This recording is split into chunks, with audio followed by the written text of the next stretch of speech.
Ya, baik. Karena topik hari ini cukup ringan, hanya mengevaluasi saja, gitu kan. Tapi teman-teman tolong nggak juga dianggap remeh ya, karena ada beberapa hal yang perlu saya sampaikan terkait apa namanya penulisan yang mungkin perlu diperbaiki ya, khususnya untuk teman-teman yang kemarin sudah ujian proposal. Jadi harapannya adalah nanti template ini, karena kan nilai template ada ya teman-teman di rubrik itu.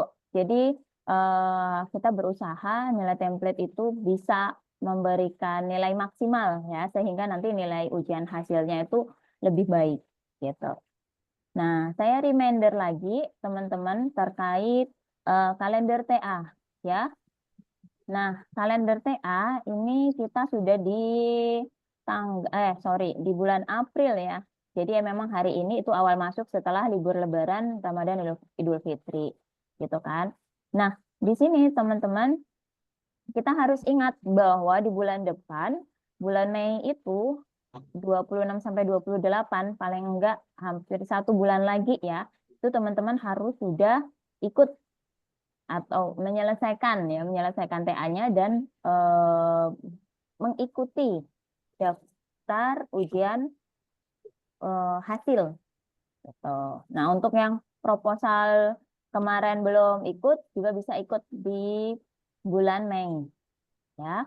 Karena waktunya hanya 1 bulan lebih lah ya, lebih beberapa hari. Jadi tolong teman-teman mulai pekan ini eh, sudah mengejar ya bagaimana prosesnya begitu. Karena di bulan Mei tanggal 20 dan sampai 26 sampai 28 daftar ujian, nanti di bulan Juni baru pelaksanaan ujian proposal, pendaftaran sidang TA dan awal pelaksanaan sidang TA 2024 genap ya, Juli nanti di yudisiumnya gitu. Jadi nggak kerasa banget ya, eh, nggak sampai 2 bulan lah teman-teman harus segera selesai untuk TA-nya begitu. Nah, ini. Jadi posisi kita itu di bulan April ini ya. Tuh. Nah, untuk em, jadwal UTS UAS ya, insya Allah nanti di pertemuan TA itu akan tetap dilakukan seperti biasa. Diskusi ya. Diskusi, kemudian pengecekan progres, atau nanti ada pengumpulan progres TA.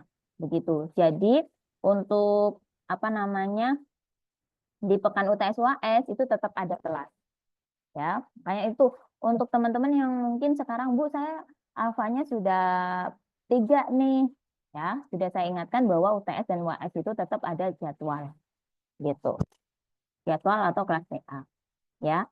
Dan ini kalau kita lihat di April pekan ketiga ya, atau pekan ini teman-teman belum membuat aplikasi atau belum merevisi, nah tolong segera diselesaikan di pekan ini ya, namanya untuk revisi ujian proposal kemarin gitu. Kalau misalnya, Bu, saya sudah melakukan revisi, tapi belum dapat eh, tanda tangan ya di surat persetujuan revisi. Gimana, Bu?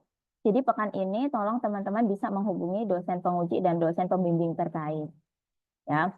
Apakah memang revisinya sudah diterima atau ada yang perlu direvisi lagi gitu. Kalau bisa segera ya di pekan ini teman-teman bisa mendapatkan tanda tangan dari penguji dan pembimbing gitu. Supaya nanti ketika ujian hasil teman-teman nggak dirempongin untuk minta tanda tangan di surat persetujuan revisi ya. Nah, kalau misalnya Bu saya sudah aman ya, berarti lanjutkan progres kalian apa? Misalnya kalian membuat aplikasi. Apakah aplikasinya itu sudah siap untuk diujikan atau masih membuat ya?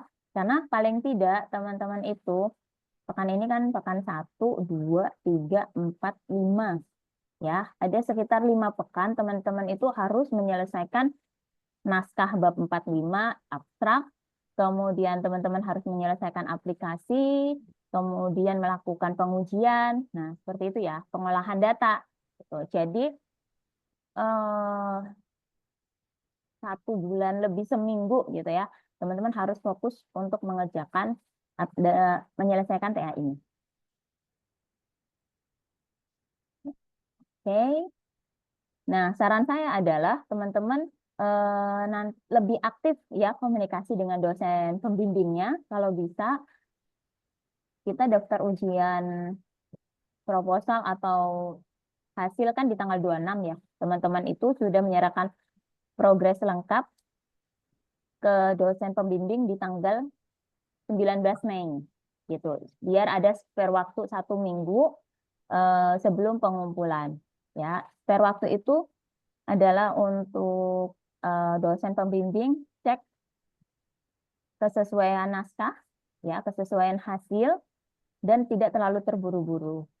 Karena dosen pembimbing ini kan mahasiswa bimbingannya cukup banyak ya, jadi tolong berikan spare waktu yang lebih lama untuk beliau-beliau mengecek TA kalian.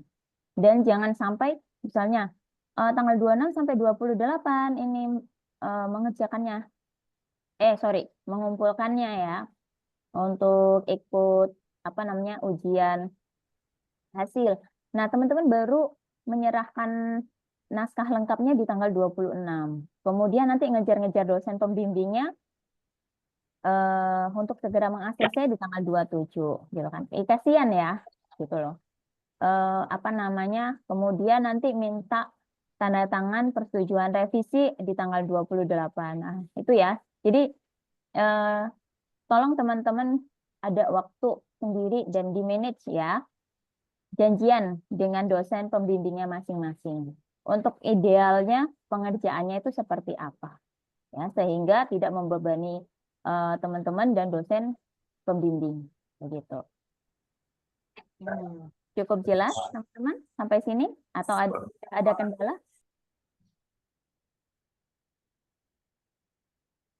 Jelas Ibu. Ya. Oke. Nah, terkait target ya, ini progres wajib TA. Ini sebenarnya saya bikin untuk teman-teman bisa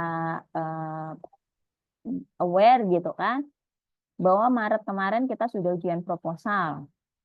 Meskipun ada banyak sih ya, nggak cuma beberapa, banyak yang belum ujian proposal. Jadi saya harapkan nanti teman-teman yang belum ujian proposal bisa ikut ujian proposal yang periode 2 atau di bulan Mei gitu. Nah, karena sekarang itu sudah di April ya, pertengahan bulan, jadi tolong teman-teman dipastikan bahwa revisi ujian proposal TA-nya itu udah selesai. Gitu.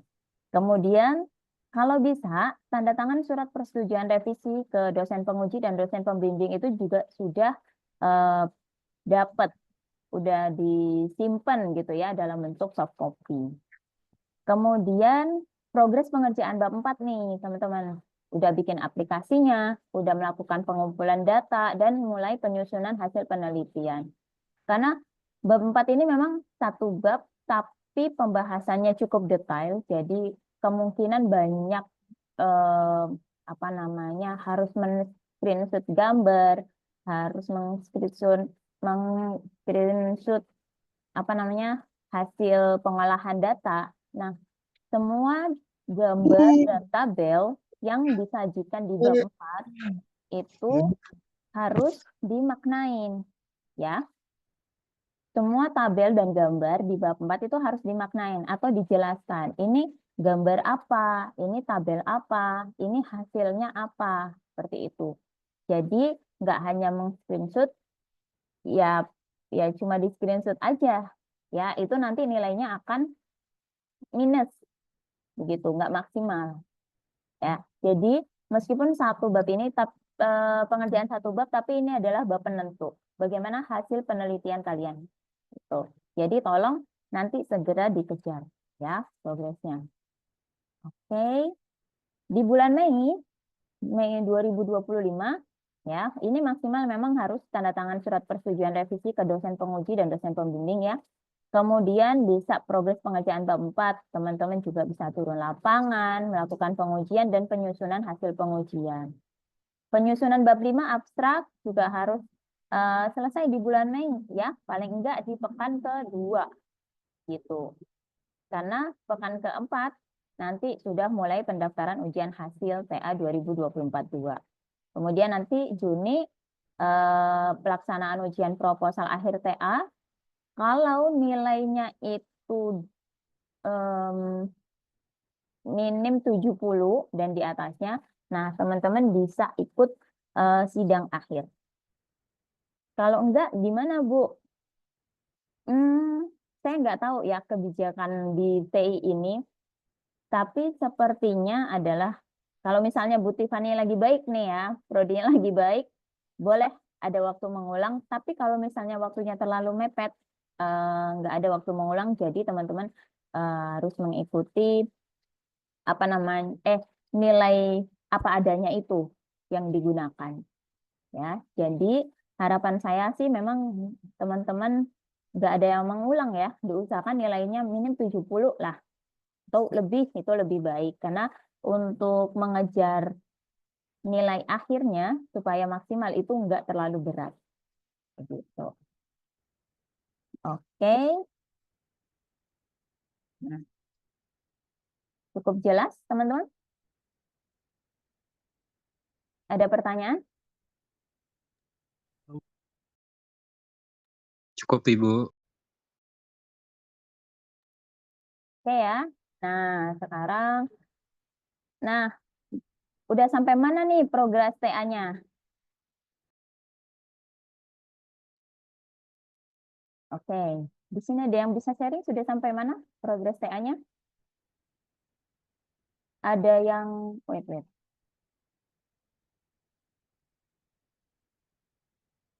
Oke, ada pertanyaan ya dari Villa. Bu mau tanya, berarti kalau daftar seminar hasilnya itu kurang dari 70, ngulang Bu, beda sama seminar proposal kalau di bawah 70. Nah, aturan ini nanti kita tunggu dari prodi ya, bisa ngulang atau di apa namanya nilai apa adanya itu, atau malah revisi, diberikan waktu untuk revisi. Tapi biasanya nih teman-teman jadwal untuk apa namanya ujian sebentar kita cek lagi.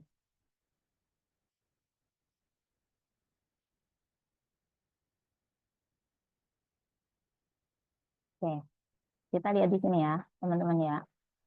Di tanggal 26 itu kan sudah harus daftar ujian ya, sorry, Semhas, ujian hasil.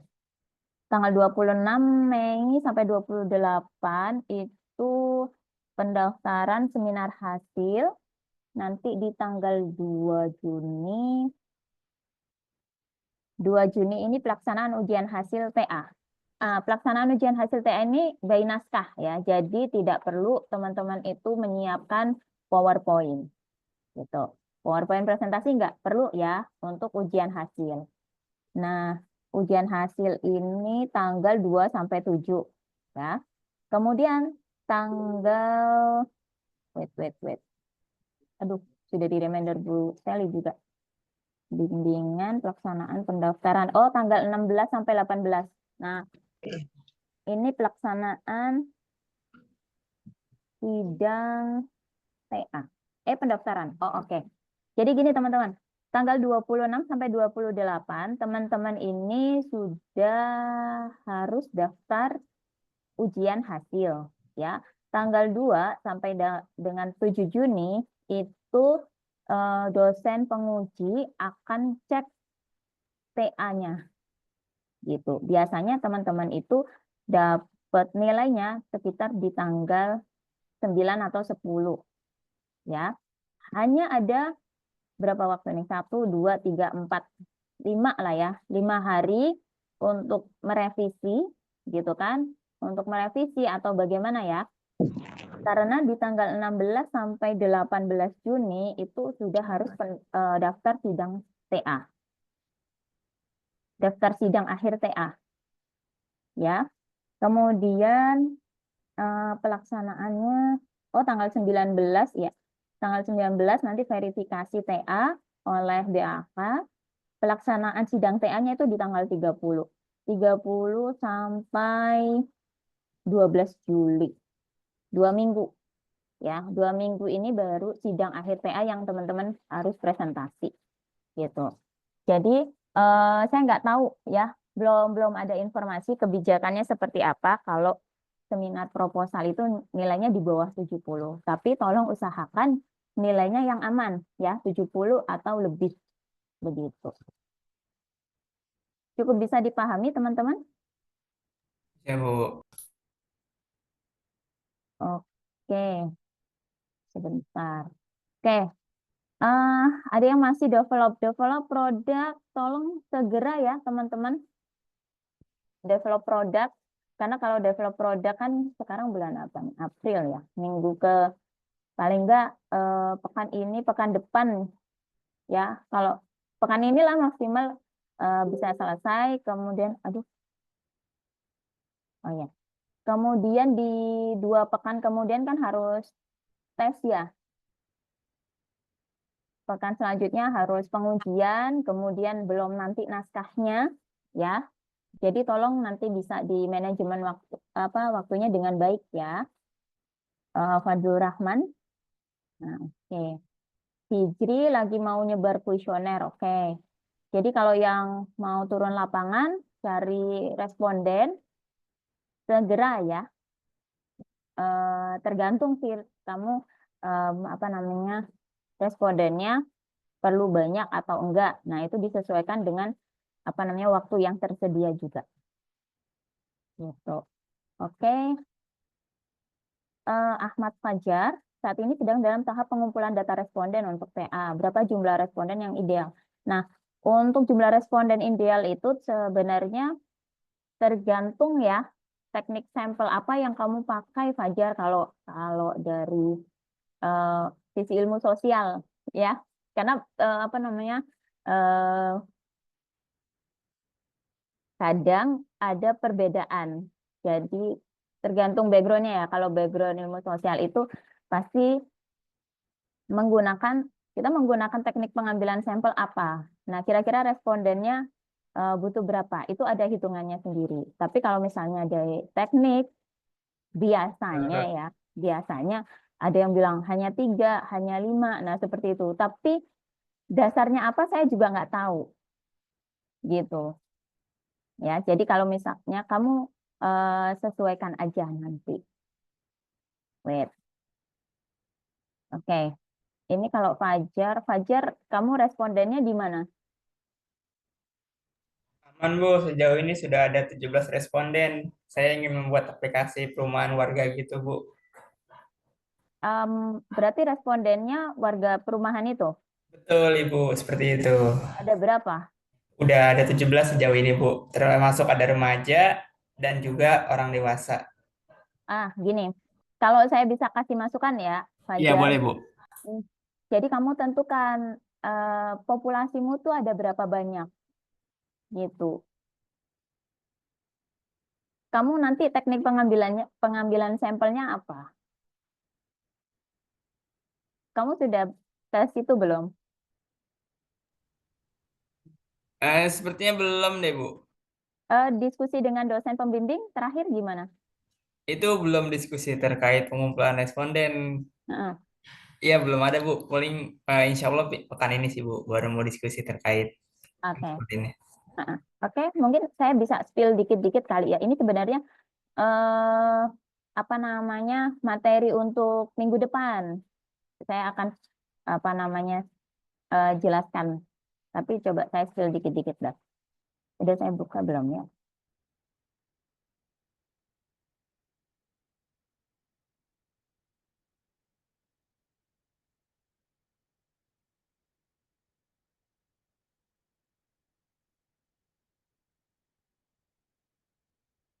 Udah terlihat ya?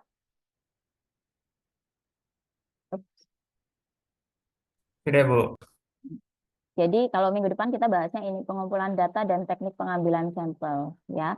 Jadi em, data nanti ketika pengumpulan data ya teman-teman itu kan ada yang data kuesioner itu ada yang ini apa namanya menguji hipotesis ya, ada yang menguji aplikasi. Nah, kalau misalnya di teman-teman TI itu kebanyakan ya, yang sejauh yang saya tahu adalah menguji bagaimana aplikasi ini, entah UAT atau black box atau pengujian yang lain ya. Nah, nanti mau menggunakan apa? Studi literatur, observasi, kuesioner, atau wawancara. Ya, kalau wawancara pasti pakai apa namanya metode analisis datanya adalah kualitatif. Ya. Nah, kalau populasi sampel, nah ini kita harus lihat populasi di tempat tersebut itu ada berapa, begitu. Sebelum menentukan sampelnya ya, kita harus tahu nih populasinya ada berapa. Nah, kita itu nilai populasinya adalah populasi kakak atau populasi individu gitu. Jadi kalau misalnya masalahnya Fajar adalah di perumahan begitu. Berarti di perumahan tersebut ada berapa kakak gitu ya. Atau berapa orang semuanya. Jadi usia dewasanya ada berapa, usia remaja berapa, anak-anak berapa. Nah, kira-kira aplikasi perumahan itu untuk siapa? Nah, apakah untuk anak dewasa aja, apakah juga dengan remaja? Nah, itu semuanya dihitung. Kalau misalnya kamu bilang remaja dan dewasa, remaja dan dewasa, ya kamu hitung. Itu yang akan menjadi populasinya kamu. Begitu. Nah, apa namanya? Datanya didapat dari mana, Bu? Nah, datanya kalau misalnya perumahan mungkin di developer atau Pak RT-nya gitu ya. Apakah lingkungan tersebut itu udah terbentuk atau belum? Ada RT-nya enggak? Nah, berarti tanyanya ke situ. Ya, makanya kenapa ketika kita sudah memilih objek penelitian, teman-teman harus segera bikin surat izin penelitian. Nah, karena dengan surat izin penelitian itu kalian berikan ya ke apa namanya, entah Pak RT, entah developer atau orang yang memang berkepentingan di situ, ya, apa namanya, untuk mengizinkan kalian bisa melakukan penelitian di lingkungan tersebut. Nggak cuma kalian itu membagikan kuesioner ya, tapi kalian bisa ambil datanya, ya, gitu. Nah, ya, teknik pengambilan sampel sebenarnya ada dua, gitu. Ada probability sampling, ada non probability sampling. Maksudnya kalau probability sampling itu apa namanya, data populasi. Ini aja tambahin aja gitu isinya kan kamu kan Nah, kalau probability sampling berarti anggota-anggota di populasi tersebut itu udah ada namanya. Tapi kalau non probability itu nggak diketahui. Misalnya seperti apa, Bu? Misalnya gini, kamu di NF, penelitiannya ya, di NF, itu kan nama-nama mahasiswa di NF itu udah diketahui ya, jadi jumlahnya jelas. Nah, itu nanti bisa menggunakannya probability sampling. Tapi kalau misalnya saya menggunakan non-probability sampling, seperti apa? Misalnya, oh mahasiswa di Depok. Kita kan nggak tahu ya jumlah berapa banyak mahasiswa di Depok. Nah, itu pakainya non-probability sampling. Gitu. Nah, saya mau pakai yang mana? Nah, itu tergantung nanti. Jadi, ada simple, systematic, stratified, cluster. Nah, itu sesuaikan kalian mau milih yang apa. Gitu. Non-probability, ada convenience, purposive, snowball, quota sampling. Nah, itu juga kalian bisa pelajarin ya. Kira-kira sampling yang sesuai dengan saya itu yang mana? Atau misalnya, Bu, saya nggak menggunakan teknik sampling yang Ibu jelaskan, tapi saya menemukan sebuah artikel jurnal, dia bilang ada, misalnya ada total sampling, gitu ya. Nah, itu juga bisa kalian gunakan selama didukung dengan apa namanya, reference yang berkualitas, gitu. Nah, kemudian yang jadi catatan juga ya. Jadi bahwa teknik-teknik sampling ini bisa kalian nanti cari sementara ya. Terus cek lagi untuk perhitungan penentuan sampel yang sesuai itu seperti apa. Nah, itu nanti ada perhitungannya sendiri. Gitu. Ya, itu sekilas ya, teman-teman. Ada pertanyaan, Fajar? Terkait ini saya bisa pahami, Bu. Mungkin saya akan gunakan probability sampling aja karena jumlah keseluruhan warga di sini diketahui dan tentu akan saya tentukan sampel dari populasinya itu, Bu. Oke, berarti kalau probability sampling nanti bisa minta datanya ya, data warga berapa gitu.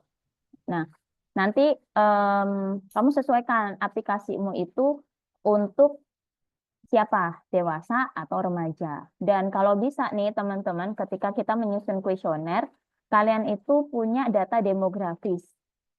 Jadi ngehimpun dulu data demografisnya itu kayak data ini. Kalau nama kan terlalu sensitif ya.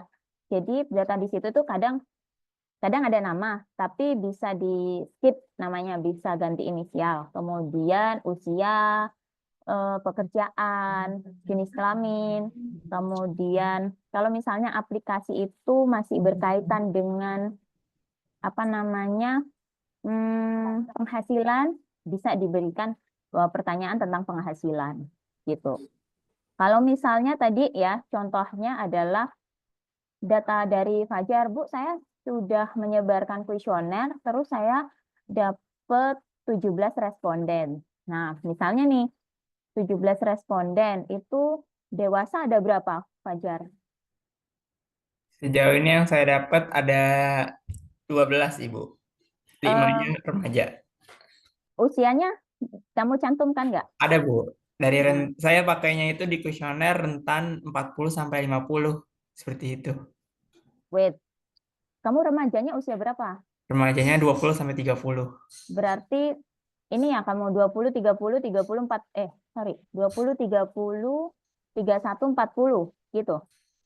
20 yang remaja dari umur 20 sampai 30 gitu, Bu. Nah, yang dewasanya itu yang orang tua dari umur 40 sampai 50. Cuma saya dibuat seperti itu biar datanya tuh lebih akurat aja sih, Bu. Jadi nggak spesifik berapa umur beliau itu.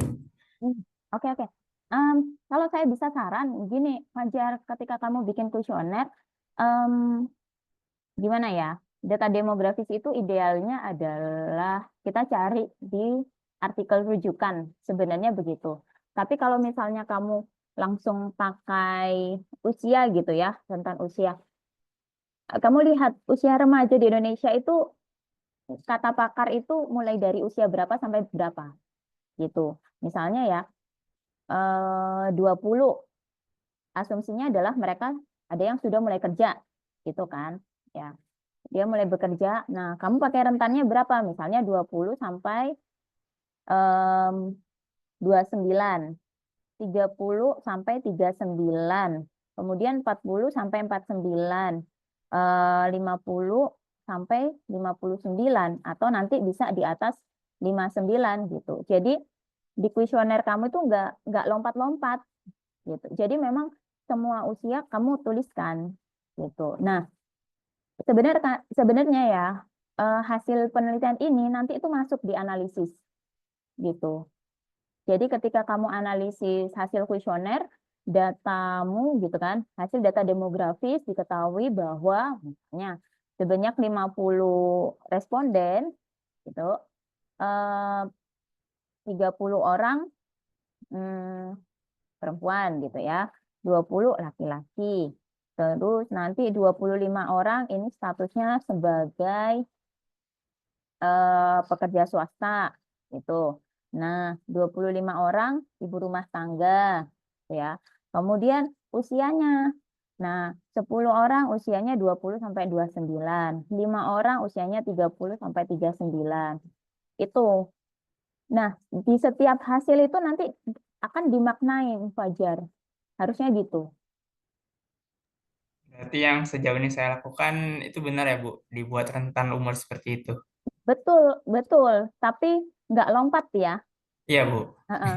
Jadi misalnya kamu bikin range 10, 20 sampai 29, 30 sampai 39, nah gitu. Nah, nanti hasilnya di setiap hasil itu pasti ada apa namanya penjabaran jawaban yang mengisi kuesioner saya itu laki-laki ada berapa, perempuan ada berapa, status pekerjaannya itu apa aja, kemudian rentang usianya gitu. Kalau misalnya kamu, oh kebanyakan remaja, berarti aplikasi saya ini cukup bisa dipahami oleh remaja. Bagaimana nanti dengan orang tua gitu. Maksudnya dikaitkan ke situ loh, Fajar ya. Bisa Ya Bu, dipahami siap. gitu ya. Ya, Nah, oke.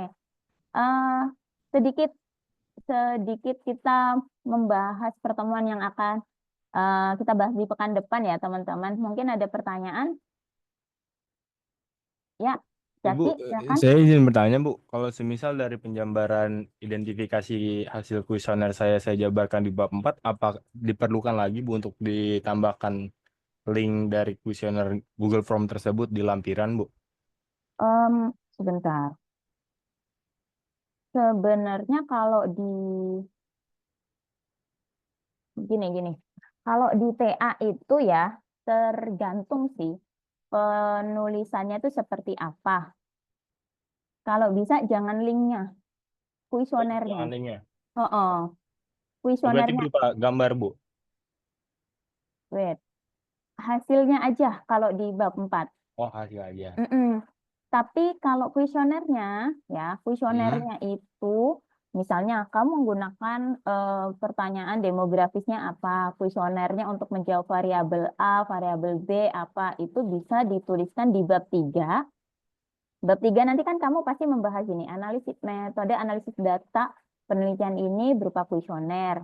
Kira-kira di kuesioner itu kamu membutuhkan responden berapa, gitu kan? Teknik pengambilan sampelmu, kamu menggunakan apa, kenapa? Terus responden yang, sampel ya, sampel yang kamu tentukan itu berapa? Nah, pertanyaan kuesionernya itu apa? Itu bisa kamu tuliskan di bab 3. Kalau misalnya, Bu, pertanyaan kuesioner saya terlalu banyak, saya tuliskan di apa namanya lampiran saja, boleh. Kalau misalnya, Bu, saya membahas setiap item kuesioner, itu langsung aja, Bu, di bab 4, gitu. Karena setiap item kuesioner saya bahas, kemudian satu kuesioner saya bahas, gitu. Satu pertanyaan saya bahas, satu pertanyaan satu bahas, itu terserah. Ya, Oh, tapi oke, kalau Bu. saya adalah jangan linknya karena gini, TA kalian itu kan nggak cuma untuk penyelesaian semester ini ya, tapi akan dibaca oleh next generasinya kalian gitu. Jadi sifatnya abadi ya, gitu ya Mbak Azra ya. Jadi kalau TA Pasti. kalian kan nanti akan disimpan di perpus ya bakalan dibaca terus. Nah, link itu kan bisa aja terhapus kapanpun ya. Tapi kalau misalnya udah dicetak, insya Allah sih masih akan tetap ke bawah. Ya, Zaki? Alah, oke, Bu. Terima kasih, Bu. Ya. Eh, Oke, ada tambahan, Mbak Azra? Oke. Oke.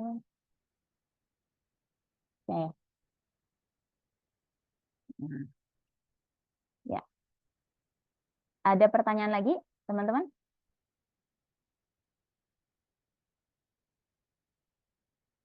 Nggak ada? Cukup? Nah, baik, kalau cukup ya. Jadi teman-teman tolong disesuaikan progresnya. Ya. Nah, untuk yang saya share tadi, tolong juga menjadi pertimbangan ya untuk bisa didiskusikan dengan dosen pembimbing. Jadi jangan dibilang gini ya, Bu, sorry Bu, Pak, katanya Bu Enci kalau teknik pengambilan sampel harus pakai ini gitu. Jadi saya, nah itu tuh Rusak agak apa gua? agak ini juga ya, agak riskan ya. Jadi boleh boleh ditanyakan, bagaimana ya Pak, Bu, saya menggunakan teknik pengambilan sampel seperti apa? Kalau di IT seperti apa? Gitu. Karena ada yang bilang, kok 3 sampai 5 aja cukup gitu. Nah, itu teman-teman harus ada dasarnya. Ya. Kalau saya sih kurang ya. Karena gini, pernah saya baca apa namanya suatu penelitian, dia membuat aplikasi toko kue gitu ya. Toko kue itu kan em, secara secara global ya, toko kue itu juga anak-anak bisa jadi customernya, remaja sampai dewasa gitu ya. Tapi pengujian aplikasi itu hanya diberlakukan untuk 5 orang. Nah, 5 orang kan ini saya nggak tahu ya. eh, apakah cukup mewakili? Jangan-jangan 5 orang itu semuanya adalah apa namanya pekerjanya dia, bukan dari sisi customer. Atau oh ya dia 5 orang ini dari sisi customer, tapi customer yang remaja, yang notabene adalah melek TI, IT gitu ya. Nah, bagaimana dengan orang tua? Bagaimana dengan yang anak-anak? Apakah memang aplikasi ini eh, hanya untuk remaja aja atau untuk anak-anak dan orang tua? Ya, nah itu semuanya harus kalian sesuaikan, teman-teman. Saya membuat aplikasi ini itu untuk siapa? Ya, kalau misalnya, oh untuk remaja, ya udah berarti populasinya remaja. Oh untuk eh, orang tua dengan batasan usia di atas 40 tahun, ya udah itu. Kalau misalnya, Bu, saya mau bikin aplikasi keuangan gitu ya di salah satu bagian organisasi.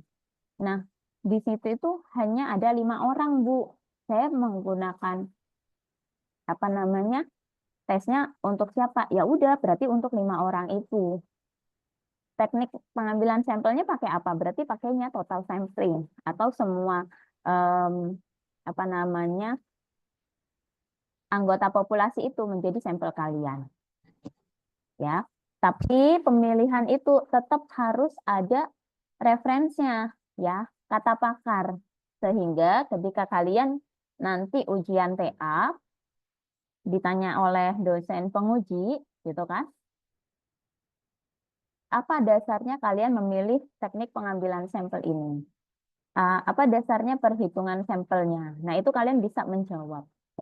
Ya, jawabannya bukan ya karena kata dosen pembimbing saya, kata dosen TA saya, nah nggak gitu ya, tapi kata pakar seperti ini, di artikel jurnal ini. Jadi hasil penelitian kalian itu kuat. Ya, oke. Sampai sini ada pertanyaan?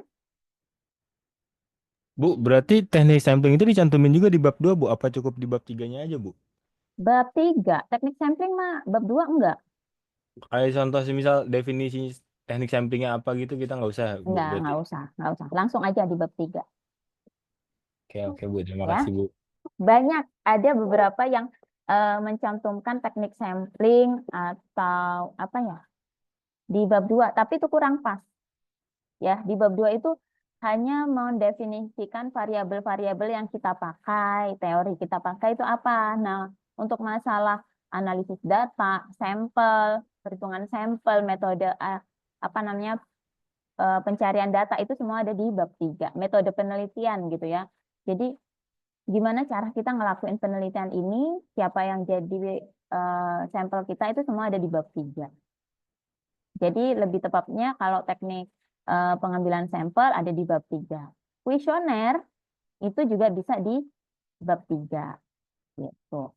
Tapi item-item di kuesioner misalnya variabel apa saja ya di kuesioner itu, misalnya kita pakai pendekatan apa ya? Fisis gitu kan. Nah, pendekatan fisis itu item pertanyaannya tuh apa saja? Itu ada di bab 3. Tapi penjelasan pendekatan fisis, P-nya itu apa, I-nya apa, E-nya apa gitu ada di bab 2. Itu. Ya. Bisa dipahami, teman-teman?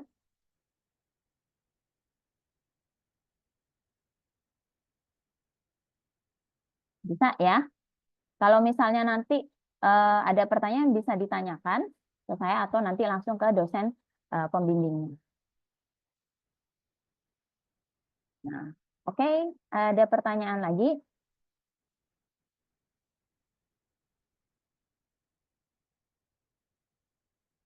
Cukup? Oke. Mungkin saya eh, tanya secara global ya teman-teman di sini untuk yang sudah ngedevelop develop produknya udah jadi di Saracen ada berapa? Yang produknya sudah jadi? Produk itu termasuk aplikasi ya, Bu? Ya, produknya itu aplikasi sistem informasi gitu. Yang udah jadi dari 124 yang aplikasinya udah jadi ada berapa? Masih 90%, Bu. 90%. Oke, Andre ya. Iya, Bu. Ya, oke.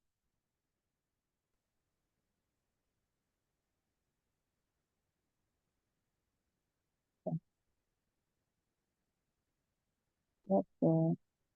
Ada berapa nih? Yang oke. Yang sudah turun lapangan, yang udah sebar kuesioner atau melakukan pengujian, yang sudah melakukan pengujian, 2, yang sudah melakukan pengujian, ada lagi?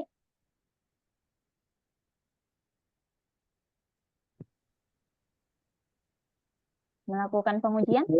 2 aja. Saya belum pengujian, Bu, tapi masih masih wawancara buat bikin user personanya. Ah ya. Oh, kamu pakai metode itu design thinking, Muklis. Iya, Bu. Oh. Jadi tolong segera ya, Muklis ya. Baik, Bu. Gitu. Em, Kamu masih user persona berarti tahap awal ya? Iya, Bu. Cuman lagi nyusun wireframe-nya juga sih, Bu. Jadi gini ya teman-teman, eh, sembari kalian bikin aplikasi juga bisa ini apa namanya menyicil naskah. Cukup berat sih ya, tapi diusahakan gitu. Karena kalau misalnya nanti naskah di akhir-akhir takutnya lupa. Jadi kalau misalnya kalian udah apa namanya udah bosan gitu ya em, bikin aplikasi udah penat gitu. Nah, kalian bisa baca-baca artikel gitu ya. Kemudian udah mulai menyusun naskahnya bab 4 gitu. Susah tapi harus dilakukan ya. Karena nggak kalian sendiri ya, tapi sekitar 127 mahasiswa juga melakukan hal yang sama gitu ya. Oke. Ada yang sudah selesai naskahnya? Waduh, baru mulai, Bu. Ini kan untuk yang semester lalu udah selesai. Apa udah ujian proposal, harusnya kan kalau eh, sekarang naskahnya juga udah selesai gitu kan, tinggal diserahkan ke dosen pembimbing, sorry. Ada 3, ada 2 yang udah. Abiu, kamu sudah selesai? Belum, Bu. Saya mau tanya. Oh, Beda tanya. lagi. Oke, oke. Iya, gimana? Oh, langsung aja, Bu. Oh, ya. Hah, Eh, Terkait dengan ini, Bu, pengumpulan data ya. mm, Saya kan studi kasus ya di lingkungan saya gitu. Dan untuk pengumpulan datanya sendiri itu melalui wawancara kan. Wawancara terkait dengan kebutuhan aplikasi, terus juga permasalahan-permasalahan yang ada gitu. Nah, baiknya dan ini, oh ya, dan aplikasi ini juga kan nanti rencananya bakal dipakai oleh warga sekitar gitu. Tapi eh, untuk pengumpulan requirement-nya saya hanya perlu ke ini aja sih, Bu, ke RT-nya kan. Kebetulan saya juga ini sistem back end gitu. Jadi eh, nggak yang langsung dipakai oleh pengguna gitu. Cuma nanti rencana ke depan akan seperti itu. Nah, yang mau mm. saya tanyakan, eh, kira-kira untuk pengumpulan data yang dari RT ini atau perangkat-perangkat ini eh, itu perlu dituliskan juga nggak Bu? Mentahnya gitu ya di apa di bab 4-nya gitu, atau ininya aja berupa, maksudnya langsung aja ke requirement-nya seperti itu, atau gimana Bu? Ya. Kalau yang bisa saya sarankan ya, Abiu, karena penelitian ini sebenarnya kan kita harus jujur, kemudian menyampaikan apa adanya, ya. Iya. Jadi semua data yang kamu peroleh itu harusnya sih memang dicantumkan, gitu. Mm. Kalau misalnya kamu pakainya kualitatif, kamu kualitatif nggak? Kualitatif Bu. Nah, kualitatif berarti memang harus misalnya kamu melakukan wawancara, gitu ya. Hmm. Apa namanya, ya udah tulis aja hasil wawancara itu. Kalau Hasil misalnya wawancara. bisa dituliskan di bab 4 ya kamu tuliskan. Tapi sebenarnya kalau di kualitatif ya di ilmu sosial itu ada yang namanya transkrip. Jadi hasil wawancara mulai dari pertanyaan Assalamualaikum gitu kan sampai Itu nanti nggak perlu. diterima kasih itu sebenarnya apa namanya itu harus ditulis di transkrip. Nah, bab Oh. 4 itu eh, dicantumkan pertanyaan-pertanyaan kunci aja. Misalnya pertanyaan kamu terkait requirement gitu ya. Nah, itu terjawab. Nah, itu bisa dari transkrip kamu copy. Jadi kayak penjelasan ini sesuai dengan jawaban dari apa namanya Pak RT di tanggal berapa berapa berapa berapa gitu kan. Nah, Hmm. jawabannya seperti apa? Gitu. Iya Bu. Tapi Ini kan eh, iya gimana? gimana Bu? Kalau saran saya sih memang semua data harus masuk untuk Masuk ya. mendukung apa namanya em, hasil penelitian kamu juga. Kayak Hmm. gini nanti. Nah, contohnya ya. Terlihat nggak? Terlihat ini. Iya. Iya. Nah, contohnya seperti ini. Gitu. Ini pembahasan tentang apa gitu ya, misalnya. Ini analisis SWOT waktu itu. Jadi salah satunya adalah tentang strength ya. Nah, jawaban dari informannya itu seperti apa? Siapa yang ngejawab? Misalnya kamu menggunakan inisial nggak apa-apa. Tanggal berapa kamu melakukan wawancara? Jawabannya apa? Itu kamu tuliskan. Nah, ini sebenarnya bisa dianalisis. Artinya apa? Gitu. Ya. Oh iya Bu. Ini kan saya juga ada beberapa tahap ya untuk Hmm, wawancara. Jadi waktu kemarin, waktu masih nyusun proposal itu saya udah wawancara gitu kan. hmm, Itu terkait untuk mengumpulkan requirement juga sih sebenarnya. hmm, Cuman ada beberapa yang nggak detail. Terus baru-baru ini juga saya wawancara lagi. Sebenarnya ada kurangnya juga, jadi saya nggak nuliskan secara detail untuk pertanyaan saya gitu. Jadi lebih ke langsung bertanya terkait dengan hmm, eh, kebutuhannya apa. Mungkin hmm. kayak gitu. Jadi baiknya dari awal wawancara terus wawancara berikutnya itu ditulis juga Bu, atau lebih baiknya lagi masuk dipersimpel gitu. Jadi maksudnya bukan bukan berarti menghilangkan datanya, tapi lebih ke ya udah langsung ke hasil wawancara karena kan hasilnya sama, misalnya pertanyaannya kurang lebih masih sama gitu Bu. Untuk cuman yang kedua itu lebih memperdalam aja gitu. Jadi gini, Abiu, untuk teknik wawancara itu sebenarnya nggak cuma satu kali waktu. Ya, yang namanya kita gali informasi kayak kita kepo gitu kan.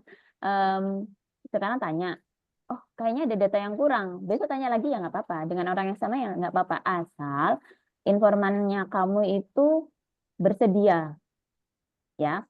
Kemudian gini, Bu, saya nggak pakai apa namanya eh, pertanyaan yang memang sudah saya siapkan secara khusus gitu ya dengan bahasa baku. Nggak usah, nggak apa-apa.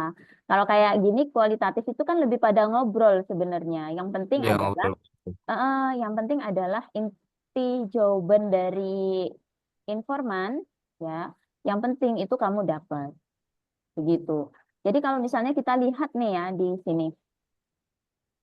Nah, kita emang fokus gitu ya, hasil wawancaranya kita emang fokus banget buat ngebedain diri, bahan yang kita pakai buat buket bunga tuh nggak cuma tahan lama, tapi juga kelihatan mewah. Nah, kalau dibaca kan kayak gitu. Nah, itu kan juga bukan bahasa baku juga kan.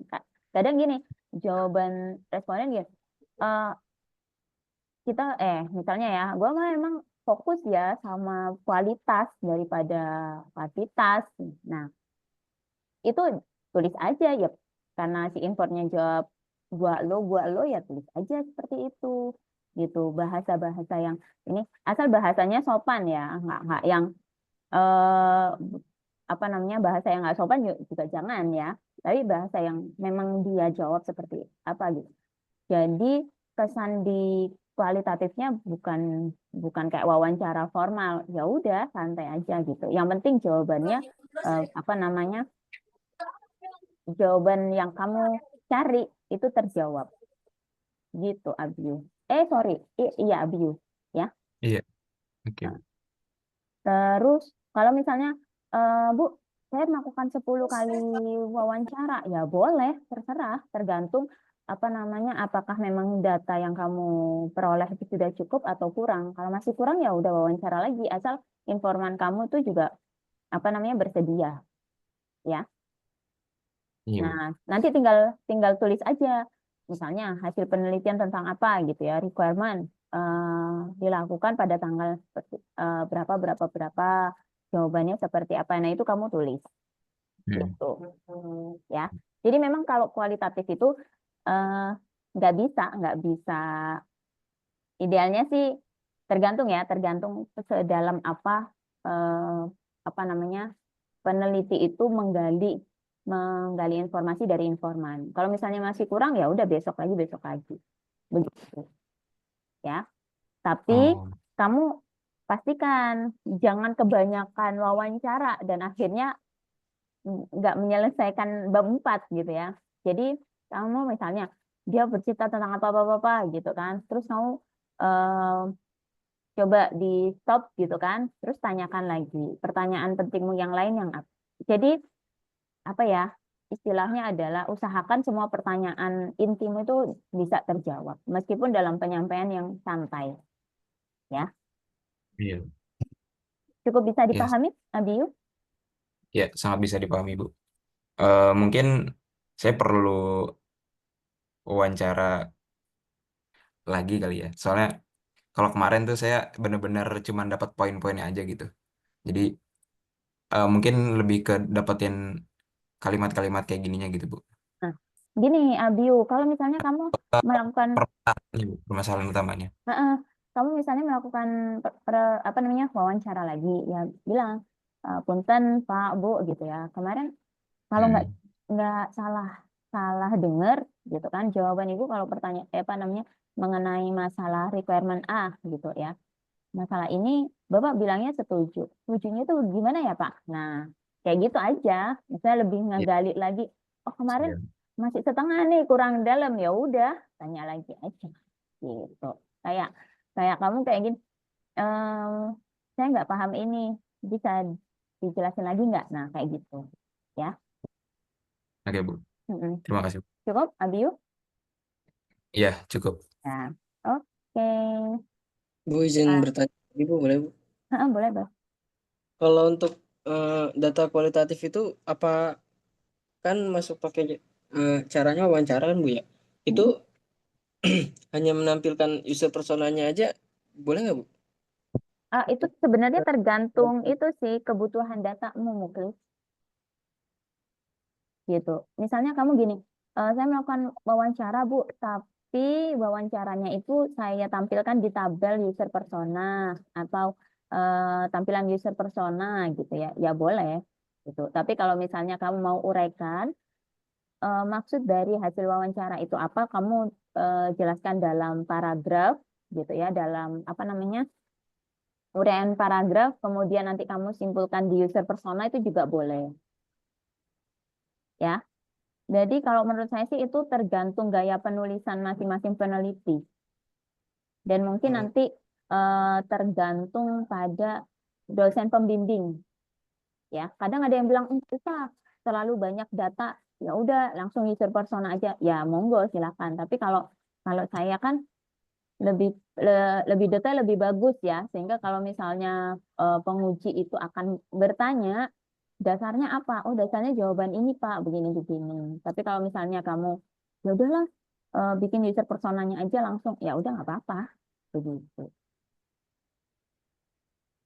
ya. Muklis. Berarti transkrip itu nggak wajib, Bu?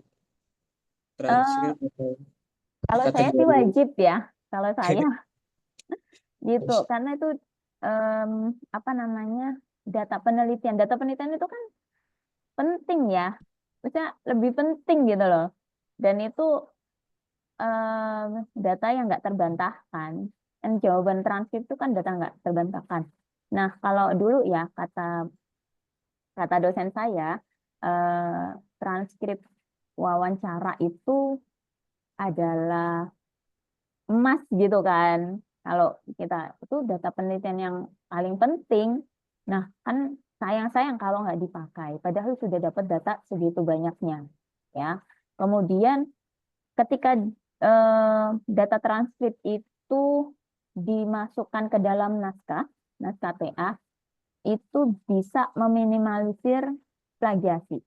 Gitu. Itu waktu itu dosen penguji saya sih yang bilang seperti itu ya, dan posisinya dosen penguji saya itu waktu itu kepala perpus UI kalau nggak salah, iya kepala perpus UI itu gitu. Jadi sampai sekarang ya akhirnya saya tahu, saya coba pahamkan gitu kan, bahwa memang data transkrip itu penting, apalagi bisa menurunkan tingkat plagiasi ya. Cuma balik lagi karena kan kita di TI NF ya, balik lagi kamu mau menulisnya seperti apa, terus di dosen pembimbingmu itu masukannya seperti apa, nah itu disesuaikan lagi ya. Muklis. Baik, Bu. Terima kasih, Bu, masukan. Oke, ada lagi pertanyaan teman-teman? Bu, sekali lagi Bu mau nanya Bu. Ya. Kalau misal saya kuantitatif nyebar kuesioner nih buat pengujian SUS-nya Bu, dan saya udah hitung, misal dapetnya 50, tiba-tiba kan mungkin keteledoran dari saya nih nambah 1 Bu, dan dari hasil hitungan saya tuh udah sampai akhir lah. Terus data tersebut dimasukin lagi nggak Bu? Saya ngitung ulang nggak Bu? Kayak gitu Bu. Ya, kalau menurut saya gini, Zaki, kamu tentukan dulu jumlah respondennya kamu. Kalau misalnya memang 50, ya udah pakai 50. Ya, langsung lakukan perhitungan. Kalau misalnya, Bu, selama waktu saya turun lapangan ternyata nggak bisa sampai 50, hanya 45. Misal, 49 gitu ya, kan kurang 1 nih. 49. Ya udah, olah data itu aja. Nanti di bagian populasi sampel atau bab 4 kamu jelaskan bahwa sampel pada penelitian ini hanya 49. Tidak mencapai target karena mungkin keterbatasan waktu atau apa gitu ya. Karena kalau misalnya nambah 1 atau apa itu kayaknya nggak usah diselipkan deh, daripada nanti memakan waktu yang lama. Tapi kalau misalnya kamu ya Allah kurang 1 nih, gue mau ngelengkapin, rasanya kurang greget aja. Nah silakan balik lagi ke kamunya ya, kemampuan kamunya untuk olah data, kemudian menyelesaikan progres TA kamu gitu Walah, oke Bu. Terima kasih Bu. ya. Tapi kalau misalnya nanti Bu ternyata salah perhitungannya, yaitu kalau olah datanya ya, misalnya di SUS ini harusnya ditambahkan poin sekian-sekian, kan ada ya, kalau pertanyaan ganjil itu tambahkan poin atau tetap kayak gitu ya. Nah, salah di perhitungan itu ya harus dihitung ulang kalau salah di perhitungan datanya ya. Tapi kalau misalnya penambahan responden, kamu cukup, oh responden saya butuhnya sekian, tapi dalam jangka waktu sekian hanya berapa, misalnya kurang, ya udah kamu tuliskan di apa namanya kekurangan penelitian, atau nanti bisa disarankan ke penelitian selanjutnya atau seperti apa gitu ya. Ya, cukup, Zaki? Ya, cukup Bu. Terima kasih. Oke, teman-teman yang lain cukup? Ibu kalau mau nanya buat presensi boleh nggak, Bu? Oh ya boleh. Kamu siapa sih Alvina ya? Oh sudah Iya, sesi pertemuan 4 ya? Udah iya. tercatat? Iya. Ha. Oke, makasih ya, Bu. Yuk. Bu, saya mau tanya, Bu. Ha-ha. Misal objek tempat saya ambil datanya, misal perusahaan bubar, itu gimana, Bu? Ya ini nih yang susah. Siapa sih Samil?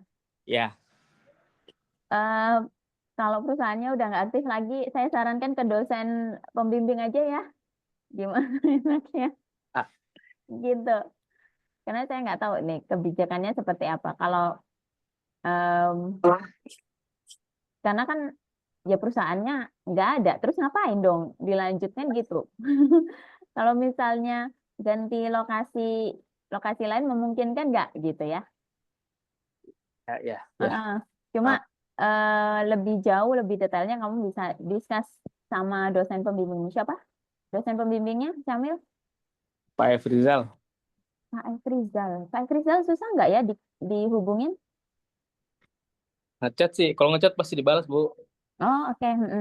Maksudnya gini, segera ya. Siap. Heeh. Karena kalau saya takutnya gini, kalau misalnya Pak F itu bilang ya udah ganti objek, berarti kan kamu harus cari objek lain yang memang apa namanya topikmu nggak usah berubah, objeknya aja gitu loh. Tapi kan juga harus menyesuaikan. Heeh. Ya, Bu. Heeh. Jadi Siap, Bu. harus menyesuaikan lagi di latar belakang bab 3 deh. 2 kayaknya nggak terlalu itu. 2 sedikit kayaknya. Ya. Ya, Bu. Terima kasih, Bu. Oke, yuk cukup semuanya, teman-teman. Nah, cukup ya. Waktunya kurang 10 menit sih sebenarnya mau saya tampilkan beberapa hasil TA yang kemarin kepantau gitu kan. Sebentar, ini saya ada apa? Cahya Gita ada di kelas ini nggak ya? Cahya Gita? Nggak ada. Virgin Zahra? Cahya Gita di kelas malam. Saya, Bu. Virgin Zahra ini sebentar.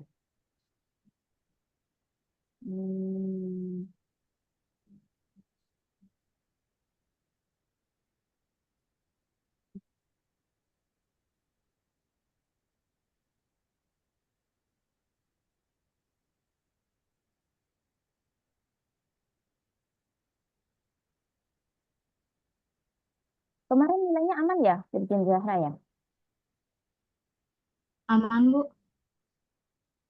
Oh, kamu kok di PMI ya? PMI udah masuk. Kamu apa Iya. sih judulnya?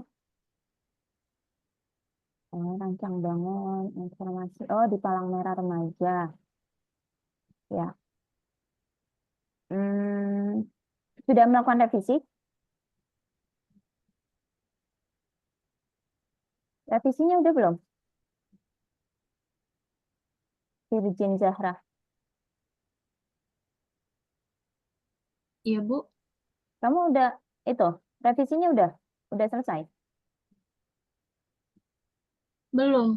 Karena harus tanya ke Vario lagi, kan kemarin kita sempat ada selisih paham tentang sistem informasi geografis ya, Bu. Sedangkan Vario kan kemarin itu kalau nggak salah catatannya pemanfaatan ini sistem informasi geografis. Jadi kata Bu Tiffany nanti dibahas lagi setelah Lebaran. Oh, Mungkin oke. nanti baru saya hubungi lagi Vario. Oke sih. Soalnya saya ngecek ininya dulu, secara template ya. Iya. Wait. Karena proposal kemarin saya lihat ke kamu, oh ini harusnya kan nggak pakai daftar isi. Daftar isi kata pengantar itu loh, ya di proposal. Jadi pernyataan originalitas itu kan harusnya nggak kepake ya. Jadi itu kepakainya waktu seminar hasil, ya. Jadi itu tolong bisa diperbaikin, gitu. Kali aja kamu mau revisi proposal ya. Iya, Bu. Oke. Oke, cukup itu sih. Kalau dari judul kayaknya masih aman. Di bab 2 masih aman sih. Kamu palang merah remajanya udah kamu jelasin juga kan. Gitu. Nah, oke. Next ke Bagas Fauzan Hidayat ada? Bagas? Bagas ada nggak? Hmm, ada. Apa ya? Fatih Farhat. Fatih Farhat di sini kayaknya ya. Fatih. Oh, iya ada Fatih. Bu. Ah, Oh, boleh izin pakai ini naskah kamu? oh. Untuk naskahnya itu ya naskah proposal atau bagaimana Bu? Proposal kok. Saya Ya, lihat dari pengumpulan tugas kamu. oh, Ya. baik. Ya, Bu. Saya ini dulu Bu. Saya unduh dulu. Saya pakai beda Apa? sistem. Ini Bu, saya tadi waktu itu ini untuk sekarang saya beda sistem operasinya Bu. Oh, enggak. Maksudnya saya izin untuk nge-share Oh ya, di sini oh ya. ya silakan Bu. Sebentar. Fatih Farhat. Nah, jadi ini ya teman-teman yang coba saya cek secara sekilas. Ini punyanya Fatih Farhat ya. Kayaknya kalau nilai aman ya Fatih Farhat ya. 84 sih Bu. Nah, aman kan maksudnya? Gitu. Saya nggak tahu di rubrik penilaianmu template-nya nilai apa? Apa? Di Apa tadi? template. Di rubrik penilaian Hmm? di penilaian template nilainya apa? Udah baik sekali, apa cukup? Sudah Bu. Ya, oke. Ya. Jadi sembari saya jelaskan ya ke teman-teman semua sambil cek TA-nya gitu kan. Untuk template sebenarnya itu sudah ada pada template tugas TA dan pedoman TA. Itu dilihat ya teman-teman dicek gitu. Karena dari apa ya beberapa mahasiswa yang coba saya cek hampir semuanya masih ada yang salah gitu loh. Padahal secara template udah ada panduannya, udah saya jelaskan juga. Tapi kenapa saya masih salah ya? Contoh kalau di punyanya Fatih Farhat ini judul sih masih aman ya. Nah, di sini judul apa namanya ya. Jadi ini namanya kalau bisa gimana ya? Satu baris gitu kan. Terus kita lihat di template tugas. Template tugas terlihat nggak teman-teman di sini? Ya, di template tugas itu nama, kemudian NIM-nya di bawah. Ya, kemudian tahun lulus sidangnya. Nah, ini di punyanya Fatih Farhat. Beda ya.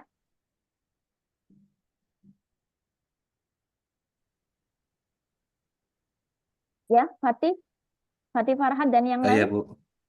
Ya, ini. Jadi tolong dicek lagi.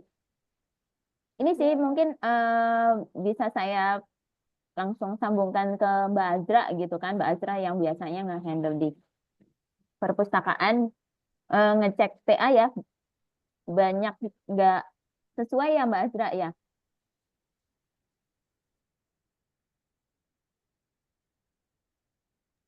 Nah, kadang hal-hal yang kayak gini nggak terdeteksi, tapi saya nggak tahu sih terdetek nggak sama dosen pengujimu. Masalah penulisan nama, kemudian ini apa namanya tahun. Setahu saya sih di template program studi Depok tahun lulus gitu. Program studi, nah STT-nya ini nggak usah ya Fatih ya. Baik Bu. Ya, kemudian tahun lulusnya. Gitu. Nah, ini juga ya daftar reference. Daftar isinya juga. Ini bab 1 pendahuluan, ini bab 1 pendahuluan, bab 2 ya. Ini kedetek nggak di rubrik penilaianmu? Dosen pembimbingnya menilai ini nggak?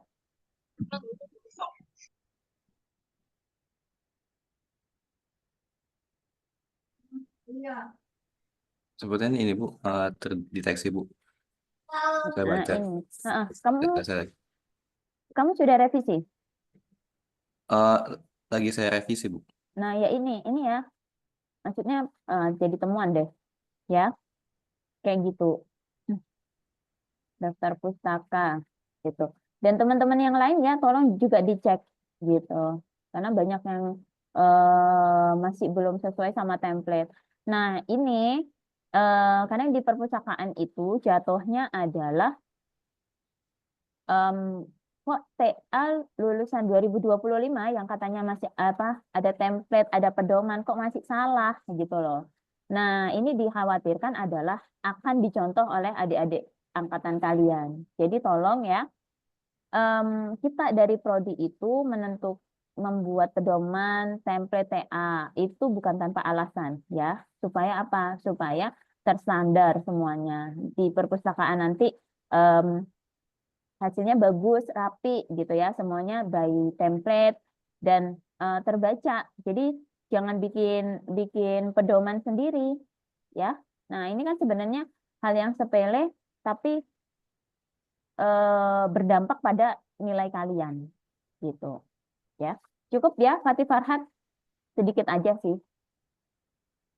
Ini sebenarnya dosen pembimbing kamu ngecek nggak sih gini-gini secara template,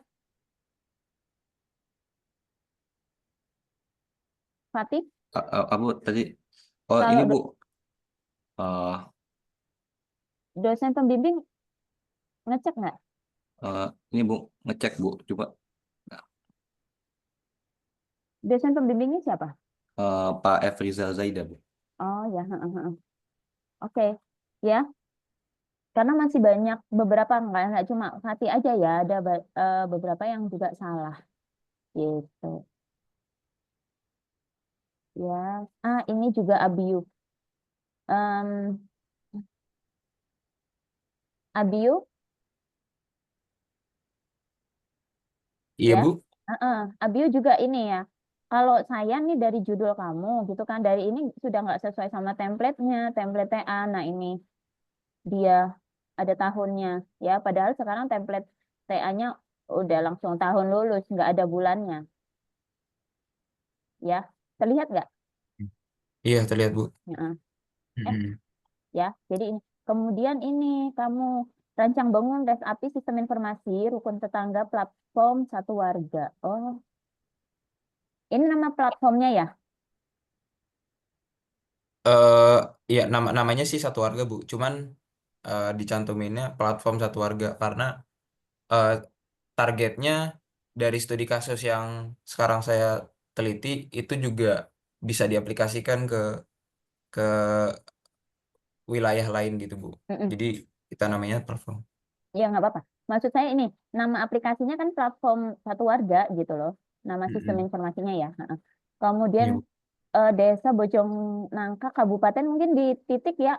Kan ini kan singkatan ya kabupaten. Kalau kamu tulis semuanya kabupaten ya kamu harus tulis secara jelas gitu. Nggak kap gini.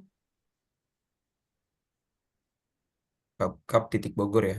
Oh, Mm. gitu Ba- ya. Terus ini gitu kan. Nah, ini penomoran kamu anak bimbingnya siapa? Pak Rojul. Pak Rojul. Dicek nggak sih ini nomor halamanmu salah Oh iya Bu. ya? Udah dihitung satu di situ ya.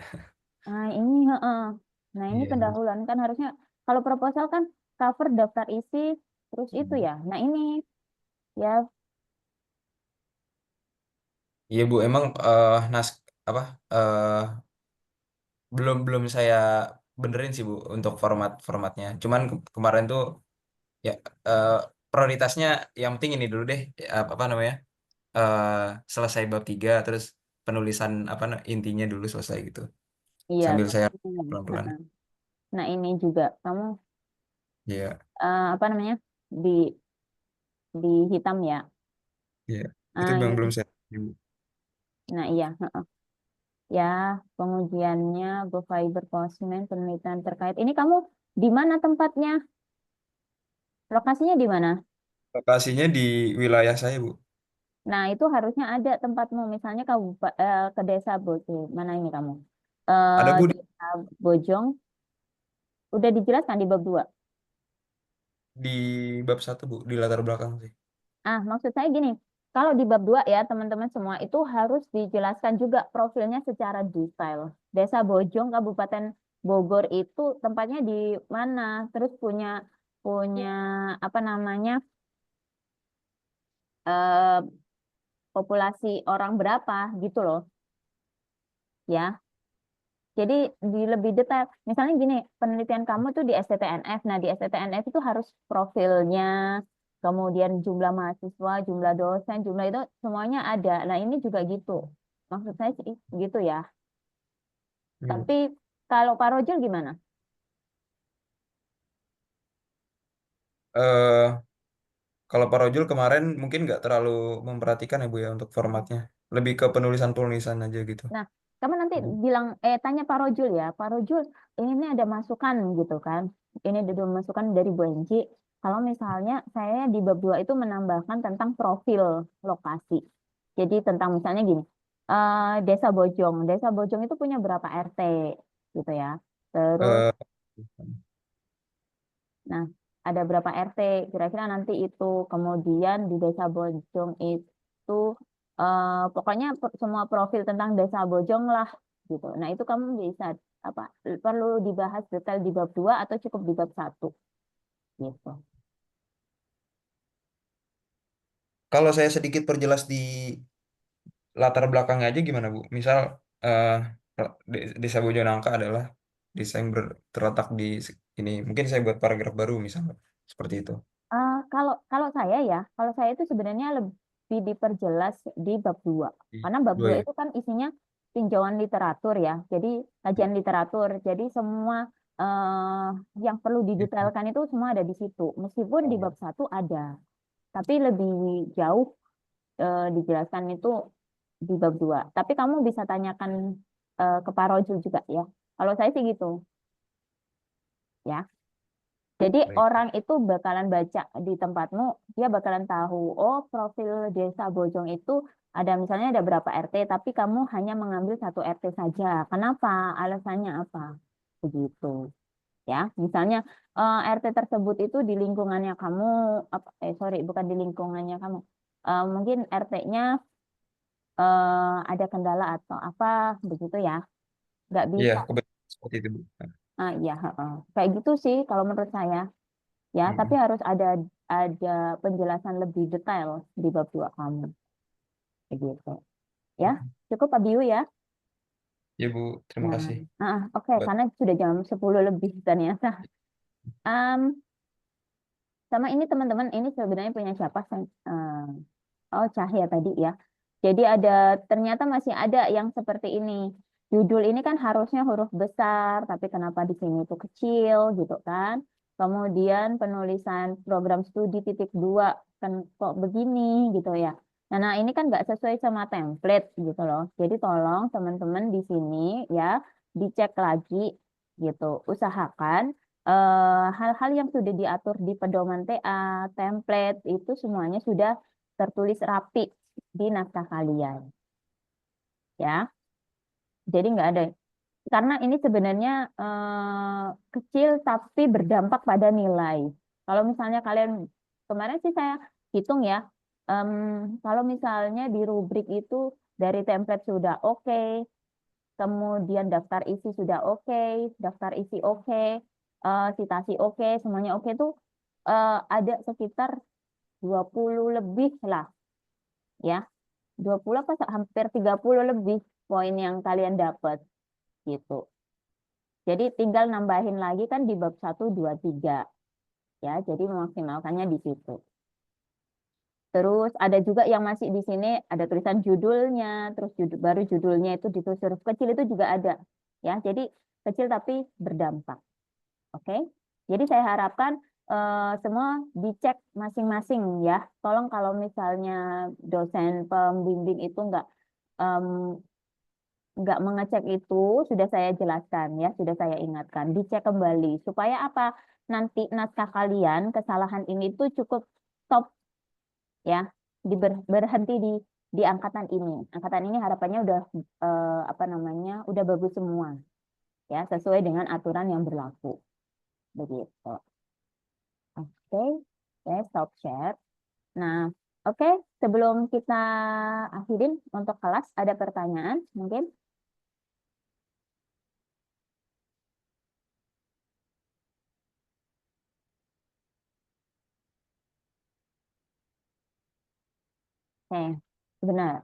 Sebentar. Pertanyaan terakhir kali ya. Di Adina, Bu mau tanya, kan saya rencana pengujian bukan wawancara, tapi observasi langsung seperti diskusi kecil langsung to the point. Jadi saya amati mereka kesulitan apa saya dapatkan feedback setiap fitur kebutuhannya. Seperti itu boleh nggak ya? Adina dan teman-teman lain sebenarnya untuk analisis pengumpulan data gitu kan. Pengumpulan data itu kan ada observasi, kuesioner, wawancara ya. Tapi untuk pengolahan data, penelitian itu teman-teman hanya bisa memilih apakah kuantitatif atau kualitatif. Ya, salah satu aja. Nggak usah mixed method. Gitu. Mixed method terlalu susah. Ya, karena kalau di dosen NF itu kesepakatannya pilih salah satu, kuanti atau kuali, tergantung pengujian terakhir kalian. Apakah wawancara atau kuesioner. Ya. Kalau misalnya Adina ini hanya ngelihat mereka kesulitan nggak ya cek fitur sesuai kebutuhan mereka enggak gitu. Nah, apakah kamu kemudian hanya melihat saja atau butuh pertanyaan atau menggali informasi lebih lanjut atau kamu berikan kuesioner. Nah, semua itu juga ditentukan dari metode analisis datamu. Ya, Adina? Iya, Bu. Saya kualitatif sih, Bu. Nah, kalau kualitatif berarti wawancara loh. Nggak pakai kuesioner, pure wawancara. Saya niatnya bukan wawancara sih, tapi diskusi kecil gitu, Bu. Jadi kayak langsung to the point. Jadi bukan wawancara kan, kalau wawancara kan kayak pertanyaan gitu banyak. Takutnya gitu. Enggak juga sih, sebenarnya wawancara itu kan tergantung dari kebutuhan kamu mau apa gitu ya. Tapi lebih detail lebih bagus gitu. Tapi kalau misalnya kamu nggak pakai kuesioner, pakainya wawancara ya kamu harus tanya cari lagi definisi pakar wawancara itu apa sebenarnya gitu. Sesuai nggak sama nanti metode analisis data yang kamu pakai gitu ya. Karena gini, ini banyak ya di semester ini tuh banyak terjadi rancu juga. Ada berdasarkan hasil rapat dengan dosen itu sebenarnya kita lihat pengujiannya. Kalau kalian itu menggunakan membuat produk ya, aplikasi sistem informasi. Nah, itu dilihat pengujiannya.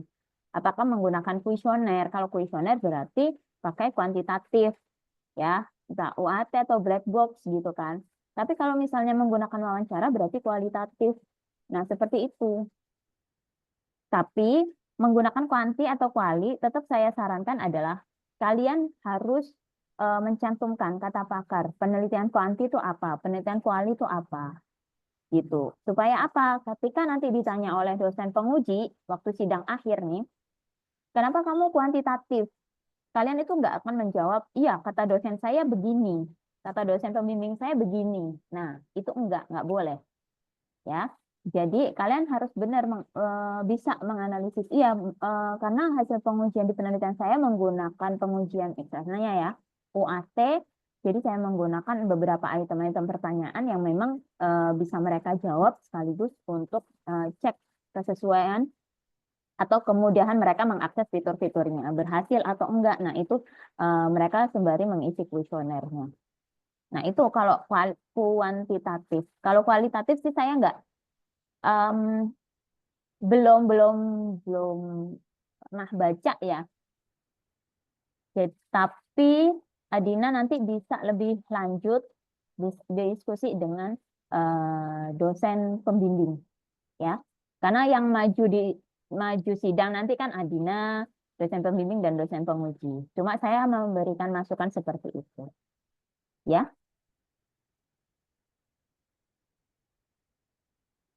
Oke, cukup? Ada pertanyaan lagi?